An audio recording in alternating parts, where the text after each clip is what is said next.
Hello, welcome back to the channel. I'm Zach Markowski, and this is Sharper Pen Image Consulting. Today I'll be reading Friedrich Nietzsche's Beyond Good and Evil. And originally I was planning on reading an aphorism, and then I was going to say reread it and go over the lines and the paragraphs, but instead I already assumed the viewer, the listener, whatever it is, I assume you already have a certain knowledge of the material. And from there, if you haven't read this book or read it recently, then at least check out this aphorism. That's aphorism 262, and I think section was at 4 or 5 or 6.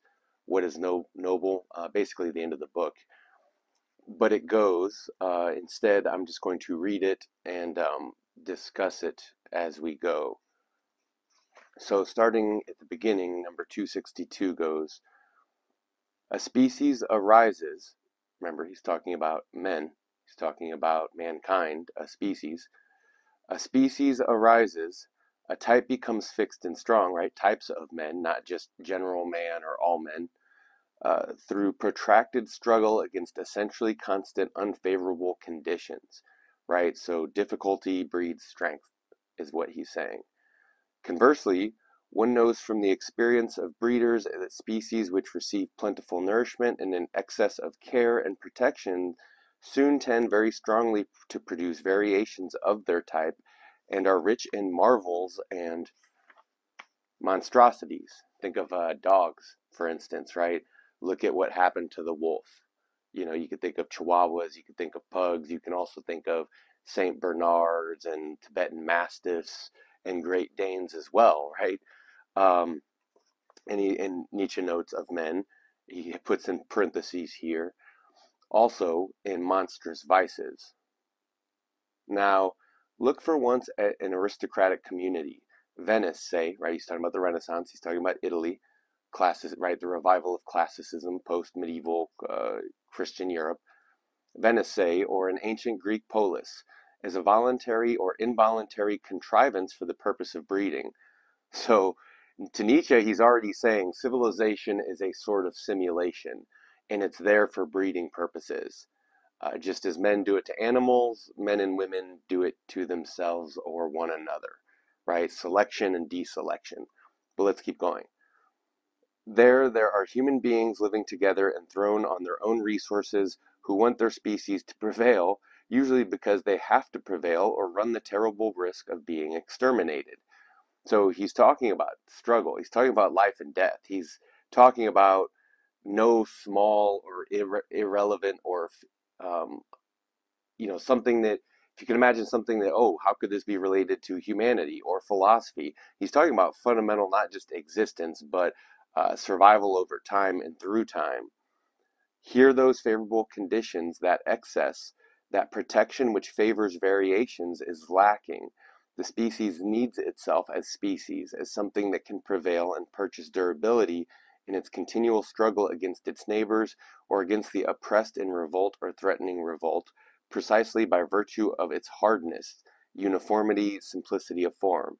This is, as he references Nietzsche in his brief essay, The Greek State.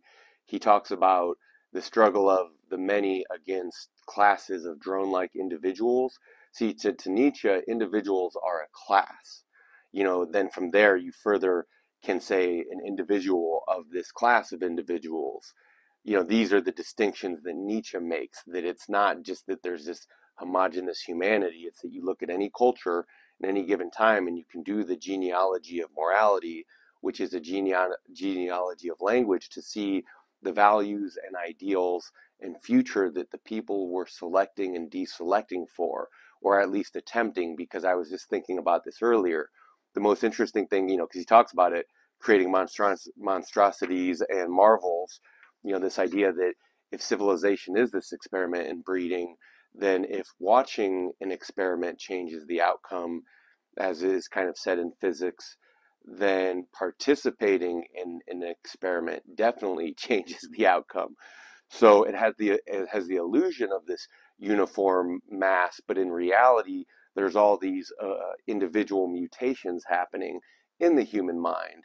It's kind of like saying it's a psychedelic experience and very particular to the individual. Moving on in the text, the most manifold experience teaches it which qualities it has principally to thank for. In spite of all gods and men, it still exists and has always been victorious. These qualities it calls virtues. These virtues alone does it breed and cultivate, right? As I was saying, language as descriptor. Understanding that language doesn't stand for, language is representation or absence of, right? It stands in for, doesn't stands for. There's a big difference. So these are the ideals. If they're not there, we want them there. And then if they are there, we want to keep encouraging and paying that out, right? So think of weeding a garden. There's another metaphor. It does so with severity. Indeed, it wants severity. Every aristocratic morality is intolerant. In the education of the young, in the measures it takes with respect to women, in marriage customs, in the relations between young and old, in the penal laws, which are directed only at variance, right? He's talking about various mutations of and derivations from common and acceptable culturally prescribed behavior. You know, what was once illegal is legal now. What was once legal is illegal now, right? What was once formerly unheard of in many cases becomes illegal. Or another way to think about it with the human world is everywhere you see a sign, that sign exists because, you know, some dummy fell in the hole or some dummy walked into traffic or some dummy did, right? We like it's don't eat the poisonous mushrooms, eat the good mushrooms, not the poisonous ones. How do you know which is which? Well, we have our great ancestors, you know, Kevin and John and Bob, and don't forget Susan, and they all died by eating the wrong mushrooms. But through that suffering and that sacrifice, we learn which mushrooms are good. So moving on here, he's talking about severity, talking about enforcing the culture, right? Like this is, you know, all of Freud basically comes from this understanding of culture as a manifold system of repressions. So it counts intolerance itself among the virtues under the name justice, right? So racism, sexism, etc., that's all justice. That's been history. A type with few but very marked traits, a species of stern, warlike, prudently silent, determined, and taciturn men, and as such men of the finest feeling for the charm and nuances of society, is in then way firmly fixed beyond the changes of generations. Continual struggle against ever constant unfavorable conditions is, as aforesaid, that which fixes and hardens a type, right? How could it only come to be without its fixation, right? Because especially if you consider that everything is eternally recurring, including types of people, right? That there's no getting rid of it. And then the idea further that if you changed one thing, you would essentially change everything because you're undoing reality. So the idea that we can change things other than really just maintain them, right? The long ongoing process of maintainment and management, that is the proverbial public works system that is civilization that just went off the rails, right? But we're going to get to the going off the rails part because that's where things get most interesting, yeah? So he goes on, its struggle, it's against unfavorable conditions, right, is aforesaid that which fixes and hardens a type. In the end, however, there arises one day an easier state of affairs and the tremendous tension relaxes, right? Science, invention, surplus, profits, food, basically food, because we got to eat, right? And that applies to mental and emotional nourishment as much as, right? He talked about care and investment essentially in a species, in a people, right? Who do you give your food to? Who do you give your resources to, right? Who do you, those kinds of things, right? So he talks about, but when things are made easy, when surplus happens, et cetera, uh, the tension relaxes. Perhaps there are no longer any enemies among their neighbors. Oh no, this is to be, this is to find your nemesis in victory, right? This is to be a victim of your own success. No longer any enemies among their neighbors. I meant nemesis, not nemesis. And the means of life, even for the enjoyment of life, are there in plenty, right? So he's talking about, you know, the land of milk and honey. He's talking about utopia, really. As an American, I can tell you, you know, the world historical forces conspired to build utopia, and it's America. And the hyper reality of it is realer than real, and the whole world knows it because it's real and it's obvious, right? The power therein. So So with one stroke, the bond and constraint of the ancient discipline is broken. It is no longer felt to be a necessity, a condition of existence, right? What were we struggling so hard? What were we working so hard to repress? Oh, what comes out of the dark, right? Oh man, what comes out of people? If it were to persist, it could be only as a form of luxury. Oh, I was thinking about this earlier. Romance itself, romanticism itself is a luxury that few can afford. Because when you look at the reality of existence and power at work in the world, it's not a pretty sight. So going on, as an archaizing taste, right, luxury. Variation, whether it's deviation into the higher, rarer, more refined, right, and essentially that's sublimation, that's art, that's the rarest kind of repression, because most of it's distraction and so on and so forth. Um, or as degeneration and monstrosity is suddenly on the scene in the greatest splendor and abundance. The individual dares to be individual and stand out, right? So now it's not just classes of people, right? Is an individuals. Now it's an individual standing out of a class. So Socrates, for instance, as an Athenian aristocrat of sorts, stands out. So at these turning points of history, there appear side by side and often entangled and entwined together a glorious, manifold, jungle-like growth and upstirring, a kind of tropical tempo in competition and growing, and a tremendous perishing and self-destruction, thanks to the savage egoisms which, turning on one another, civil war, and as it were, right, individuals within classes, and as it were, exploding, wrestle together for sun and light, right? If you imagine the metaphor of plants he's using, he's saying, think of the tropics, right? The plants are struggling upwards towards the canopy against each other for the sunlight. In social media terms, it's looking for attention, uh, views, clicks, right? All that good stuff. So thanks to the savage egoism, with turning on another, exploding, wrestling together, no longer know how to draw any limitation, any restraint, any forbearance from the morality reigning hitherto. Now we're getting to the beyond, right?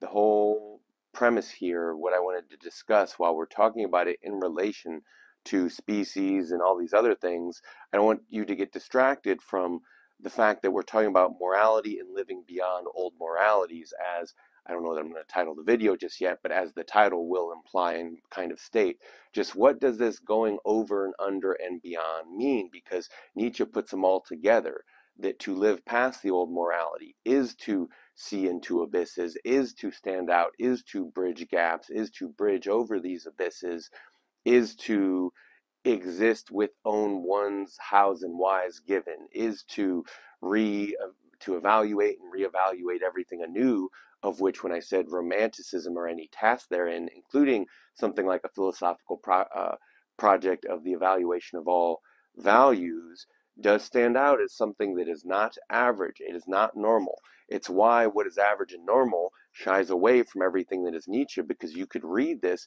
and you could read this whole book and not only have no idea what he's saying, but why he's saying it, how it applies to you in your life, and so many other layers and dimensions. Because the whole thing about being a philosopher, to my mind, it's not, not just as he talks about in Ancient Solace, that idea that anyone who's not a philosopher is a slave, but more so because it's a personal notion there, or sense, or yeah, maybe no sense is good, because like sniffing something out or uncovering something makes sense here. But it's that it seems so irrelevant, but it's where we find ourselves in time and history. It's everything from, the masters of suspicion, Nietzsche, Freud, and Marx, to the modern thinkers in academia or otherwise who pushed it as far as they could, like Deleuze or Foucault, a few of the American professors that aren't really around anymore, as well as a handful of people elsewhere. I'm trying to think. There's some independent content creators here and there, but other than that, it's few and far between that these individuals actually do, or maybe a better way of saying it is, it's hard for them to stand out, because as Nietzsche discusses in the future he describes in Thus Spake Zarathustra, which I have right here on the counter that I'm pointing to, is that by the time you're there in that future, even the highest wisdom is out jingled on the market with pennies. This is what he talks about, is that, if you want to present your ideas or your work to the world, you have to take it to the market nowadays. Where else is it going to be heard or seen or valued at all? He's talking about what gives existence and survival itself any valuation beyond the fact that, known all the way back to ancient times, that life otherwise was meaningless, did have no purpose, that you'd wind up at practical pessimism the moment you step out beyond the narrow bounds of your culture, which, keep in mind, were only meant to keep people confined for a short period of time that they could reproduce and die off, so you could keep the illusion as if progress was being made going. And all these years later, and we find ourselves in the same position. It's Nietzschean, it's Thucydidean, it's not Platonic.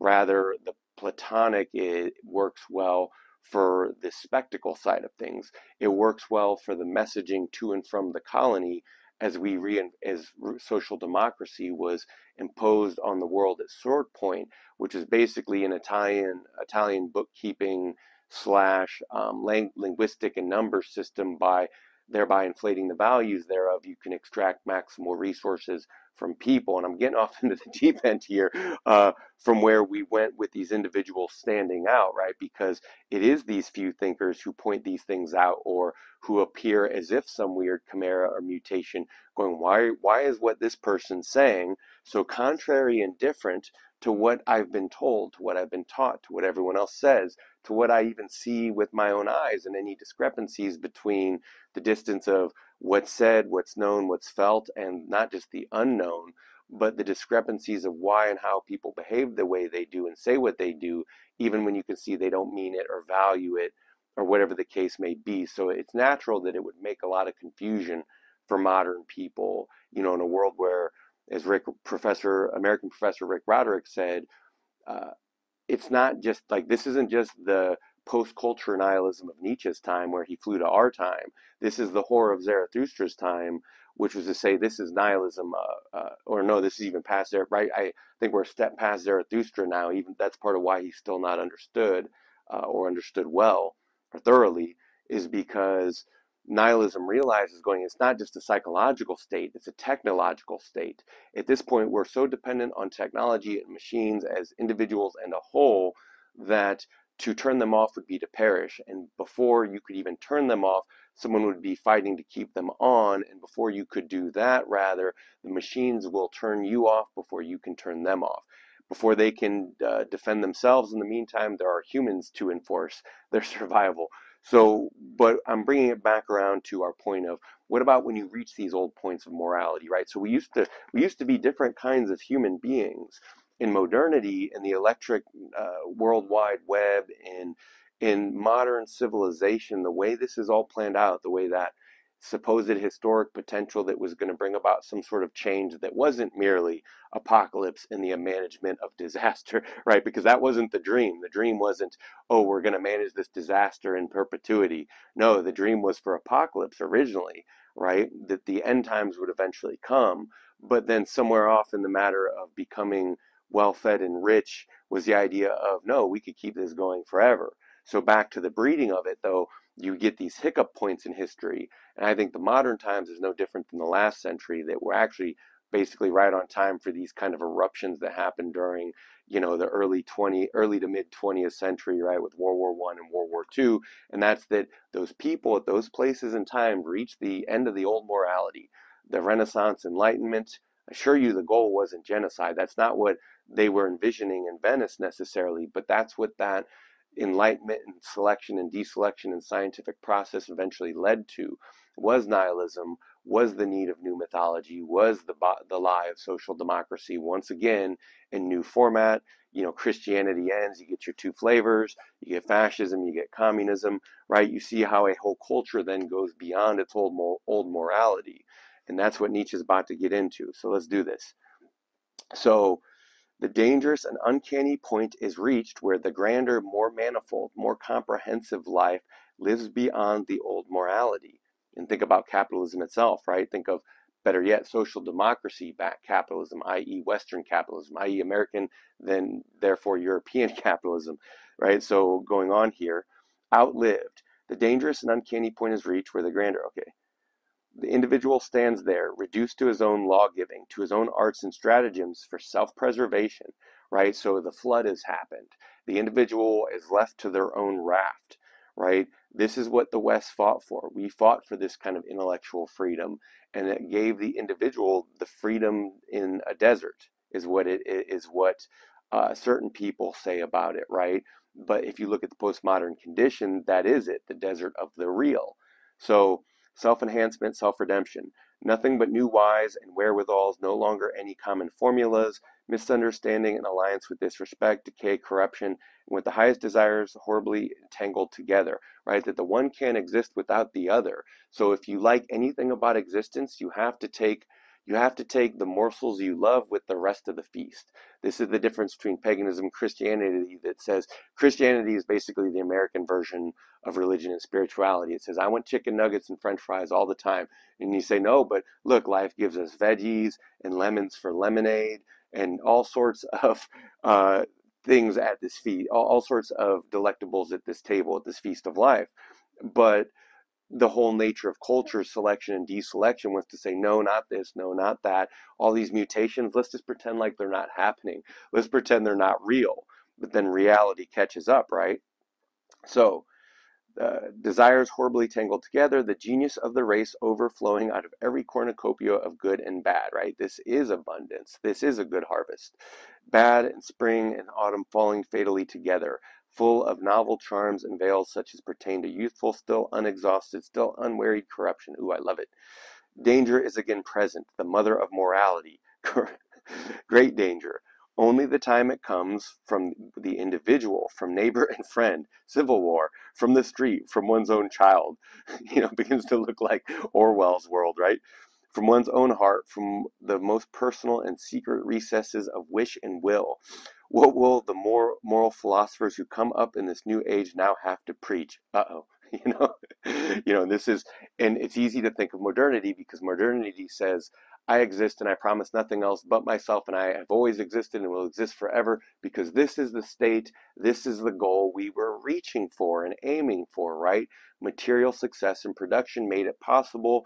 Communism, Marxism is obsolete, right? All these things fall into place. The individual has been so thoroughly disempowered, yet given to their own mind and vices, that it doesn't matter that they adhere to ideologies or kings or queens or anything, but the totalitarian control behind the scenes is absolute, so it leaves people on their own. So they discover, these acute observers and idlers, that the end is fast approaching, that everything around them is corrupt and corrupting, that nothing can last beyond the day after tomorrow. One species of man excepted, the incurably mediocre. So the most middlesome survive any age.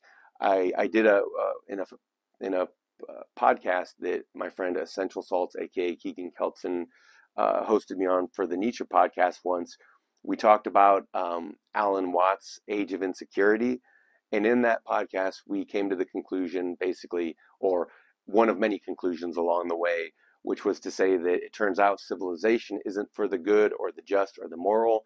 Turns out civilization is for the survivors, right? So Nietzsche's, to my mind, saying the same thing here. So the mediocre are proliferate the most and fit in the most. So the mediocre alone have the prospect of continuing on and propagating themselves, right? Because the luxurious ones are fighting and exhausting themselves and destroying themselves in the very process of going beyond. And that is how generations are created and how history is shaped, but it's also the destruction of what was and who was, right? So that everything around them is corrupt and corrupting. Oh, we read that. So prospect of continuing, they're the men of the future, the sole survivors. Now he's getting into the last man. And if you're familiar with modern thought from Francis Fukuyama to Mark Fisher on post-capitalist realism and those sorts of things, you understand that he's talking about the last man. This is the last man territory, which I would say, if I wanted to create a historical mythos, but more so like a genealogy of ideas, when a predicted idea that Nietzsche forecast was instantiated in time, it was post-World War II, as kind of Marshall McLuhan, notable Canadian professor, once said that It's mass man. He was produced by mass communication, mass technologies that created a mass identity that lives by mass nostalgia, mass messaging that tells us who and what we are. It's a manufactured identity that could only come to be created at the end of history. So if all of history was these local implosions and explosions of Western civilization, from Renaissance Italy to medieval Christian Europe, all the way back to Rome and Athens, now to present day America, going past the engines that took us forward. Now, think about it like this. Basically, we've run out of easily exploitable labor and frontiers. More so, the most plentiful thing in the world is human labor. The human body abounds everywhere. What's rare is technical knowledge and people who can submit in the ways that are required for complex technological civilization, right? To where the human themselves is the most plentiful yet devalued resource or object on the planet, right? So that's the morality we're going on. We are post-humanism. We are post-Christianity. This is nihilism realized. This is the death of God. It's not just the death of an ideal, the death of a mission. It wasn't just the death of time and all these other things. It was the very changing of an identity in a people. And then, as always happens with identity, the violence that goes hand in hand with identity, that's, I'm not going to say synonymous with identity, it's just the way it's inflicted in the world becomes reciprocal. Think of Christianity and Islam as two competing historic world forces. While we're over here arguing amongst ourselves and enforcing social democracy on the rest of the world, they're over there existing with their own history and their own ideas and beliefs. And to them, I think to some degree that Westerners can't grasp, like, they never left the planet. We went up, we built rocket ships over here in the West, so to speak. That was our history that happened. Um, and the illusion is, though, to prevent the apocalypse, now no more history can actually happen. So it's all, again, management, perpetual public works. There can be no more Napoleons. It's too messy, right? No more Hitlers, no more geniuses. You guys are too disruptive. You individuals who stand out, you mutations who happen, how dare you, right? You're living beyond the old morality. That is the destruction every time. So back to the creation of the last men. Henceforth, the only morality that has any meaning left, that still finds ears to hear it, but is difficult to preach. Right, as he says in Zarathustra, all hail the thawing winds. But it's difficult to preach this morality of mediocrity, for it can never admit what it is and what it wants. It has to speak of moderation and dignity and duty and love of one's neighbor. It will scarcely be able to conceal its irony, right? And there's the philosophical side of it, right? In the modern terms, the postmodern terms, it's cynicism. But this is why I've read Zarathustra before, including his chapters on the friend and neighbor love and these old Christian ideals, which are now dead, right? And that he's basically saying, no, you take any culture, any time and place, and you'll see similar things transpiring when this culture goes beyond itself and the models that formerly worked. And then after things crash, this is like McLuhan-esque territory where he talks about changes in medium and technologies, then they obsolesce old things, retrieve new, or they obsolesce once new things, retrieve old things, right? It's like a four-way mediation process that is happening at any given moment with changes in mediums and technologies. But what about when you reach the end of the line? What if there's no new continents to conquer that aren't already fought over? What if there's no marketable mind left to exploit? And what if your technology begins to replace the need for people itself? Not just physical labor, of course, but now thinking labor, right? And by that I mean artificial intelligence. So now you already need less marketers, you already need less administrators.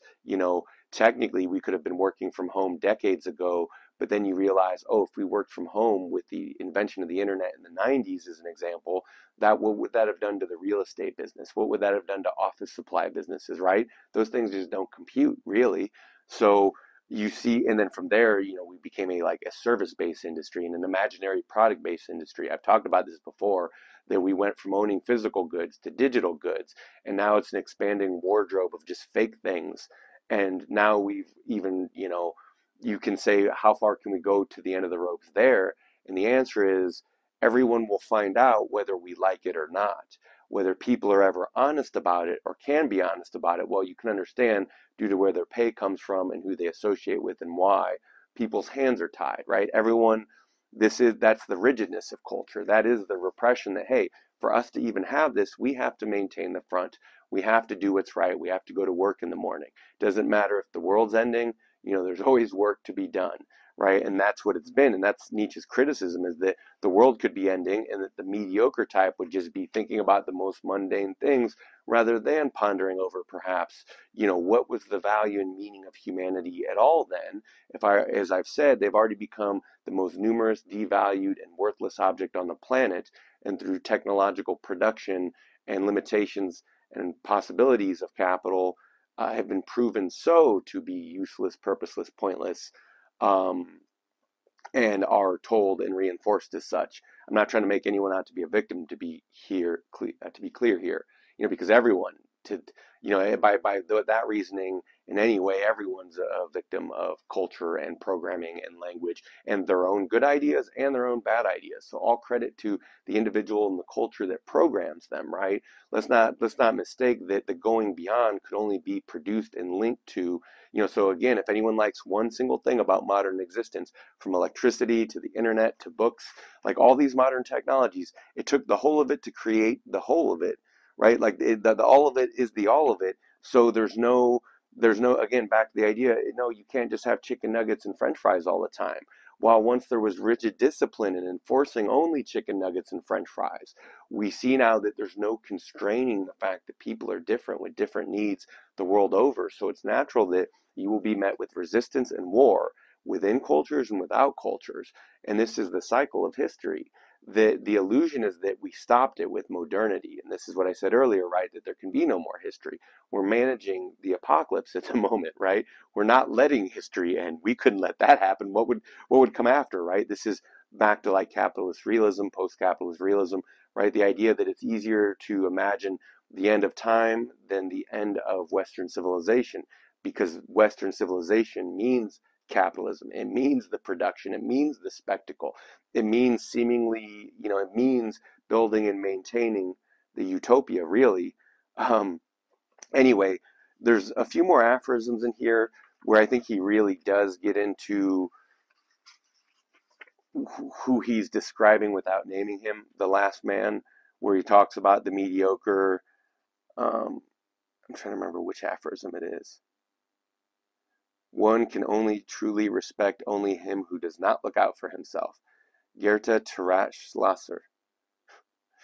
Pretty clever. Right? Other people are too self-concerned, too vain. And then what Nietzsche says about the vain is that vanity is an atavism, and that the higher types, they want to pretend like vanity isn't even real because the idea of entertaining such petty egoisms is absurd, right? And then what he says elsewhere is that vanity is basically, he says, vanity is like an alms begging of Western egoism. So in the liberal tradition, he said, once upon a time, these would have been beggars on the streets begging for pennies. Now they're human beings with names begging for attention and validation. It's just kind of a brutal psychological assessment. But once you remove the grandiose repressions, once you remove the delusions from the average Western ego, this is what we're talking about. You know, this is what they look like. This is what we look like. But maybe I'll save it for the next one. I'll find the other passages where I think he does further describe the mediocre and the last man and where that links in Thus Spake Zarathustra. I wanted to cover also in this book next is reading and writing, because he talks about in there, that trying to teach the world to read and write would be disastrous because, it is a psychedelic experience. It is a mind-changing experience that not everyone is suited for. And it affects, like I said, that if observing an experiment take place changes one's perception of the outcome, then participating also changes the outcome. And then from there, old and new tables, right, on values and value systems, talking about morality and living beyond. So I just want the viewer or listener, whoever stumbled along here, if you're considering what I'm discussing in Nietzsche's ideas of what it means to live beyond the old morality, again, if it could destroy a small scale civilization on the local scale, then a worldwide civilization would no doubt be met with the same end, right? So what happens then when you live beyond the same successes that brought you this victory and that brought you this ending or this possibility, when they begin to sour or go wrong from the inside, right? There's no containing or constraining those forces. And that's when the Hobbesian state of war turns into civil war, because part of the Hobbesian state is to constrain that state, which, as he discusses, is an agreement amongst oligarchs. But then you can see when things in any given time or place, you can see the weirdos who come out. We talked about the Renaissance in passing. Machiavelli is one such philosopher who Nietzsche is one.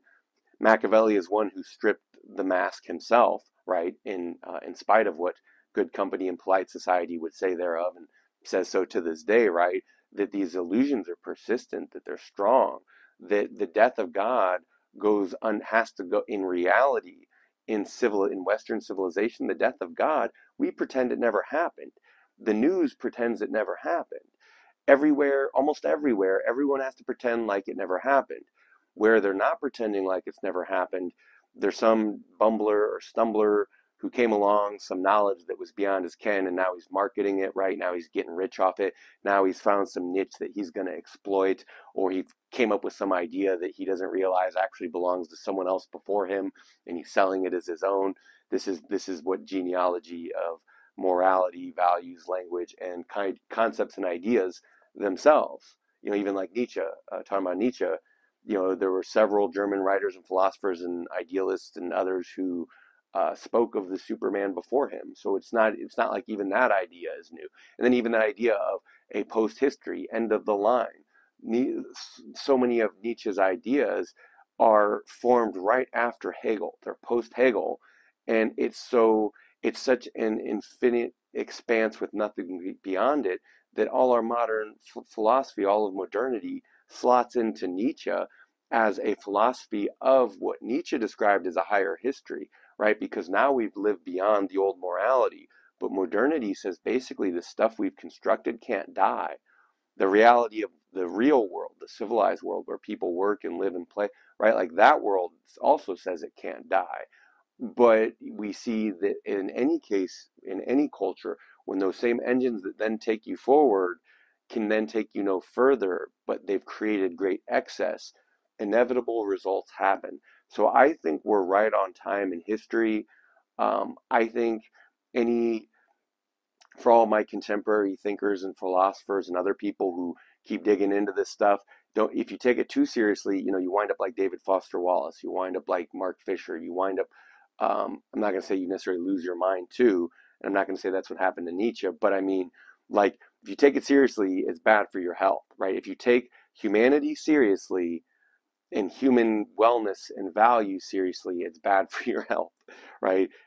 Similarly, I think doctors have lower lifespans, but I think they get a certain payout that's supposed to make it worthwhile, at least, than the general population, right? But if you take it too seriously, it's deadly. And then if you're stuck living with it, you're left going, well, what's next? And then, as I discussed in Peter Sloterdijk's book, covered in previous episodes here, in his book Infinite Mobilization, he basically discusses this end of the line, arriving at this point and saying anything past this, it's like, well, you can't teach through disaster. The disaster took us here. You can't teach by disaster, nor can you warn of the disaster. And if and when the big one hits, no one would be able to learn from it there anyway, because we'd be right back to history again anyhow, right? So, because if you actually learn from history, then you wouldn't repeat it, right? That's the whole theory. It's said as, if you don't learn from history, you will repeat it. That's an oxymoron. That misses the point. Why? As Nietzsche discusses, the only way you can get there is by maintaining repression and discipline and doing the same things over and over, even to habit and boredom and death, even to unhealthiness, right? Because that's the insanity, that's the irrationality, that's the Kafka-esque side of modernity. That is the hey, this is you thought there was a party at the end of time. This is just management, man. Like, go talk to the higher ups. Shit rolls downhill, not the other way around. What are you talking about? You have complaints? Take it up at the complaint department. Where are they? It's the hole that's right next to it's the hole. The complaint department is the hole that's adjacent to the memory hole, right? In terms of history. So that's where that goes. Anyway, again, I'm Zach Morkowski. This is Sharper Pen Image Consulting. Like to do interpretations, literary analysis, juxtaposition, and transvaluation of values, even. So this has been Friedrich Nietzsche's Beyond Good and Evil. As he was stating, it's not relative. It's clearly a matter of standpoint and perspective. And as Zarathustra states, it's no small thing to stand on high massive perceptions. So if you're seeing what's being said here, you can see to this day it's incredible and it surpasses everything the modern market and the historian has to offer. At most, they're repeating small aspects of what he already said. But now I'm gushing, and it just begins to sound vain and silly, and I'm not trying to do that either. It's incredible how rich and thorough these ideas and his thinking really are. Anyway, thanks for checking out the channel. Hopefully I'll catch you on the next one. If this seems up your alley, like, share, subscribe, share it with other people you think who would also appreciate it. And, I'll see you on the next one. Take care.